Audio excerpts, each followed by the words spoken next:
തെരുവ് നായ്ക്കളെ നിയന്ത്രിക്കാൻ സംസ്ഥാന സർക്കാർ അടിയന്തര നിയമസഭാ സമ്മേളനം വിളിച്ചുകൂട്ടി നിയമനിർമ്മാണം നടത്താൻ തയ്യാറാകണമെന്ന് തൃണമൂൽ കോൺഗ്രസ് സംസ്ഥാന ചീഫ് കോർഡിനേറ്റർ സജി മഞ്ഞക്കടമ്പിൽ വാർത്താ സമ്മേളനത്തിൽ ആവശ്യപ്പെട്ടു.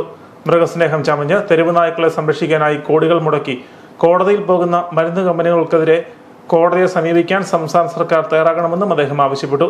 പേവിഷബാധയേറ്റുള്ള മരണമാണ് ഏറ്റവും ഭീകര മരണമെന്നും നിരാലംബർക്കും പാവപ്പെട്ടവർക്കും ആനുകൂല്യങ്ങൾ നിഷേധിച്ചുകൊണ്ട് കോടികൾ മുടക്കി വന്ധ്യംകരിച്ചും പ്രതിരോധ കുത്തിവയ്പ് എടുത്തതിനു ശേഷവും നായ്ക്കളെ റോഡിലേക്ക് ഇറക്കി വിടുന്നത് മൂലം വാഹനാപകടങ്ങൾ വർദ്ധിക്കുകയും മരണനിരക്ക് കൂടുകയും ചെയ്യുമെന്നും സജി ആരോപിച്ചു.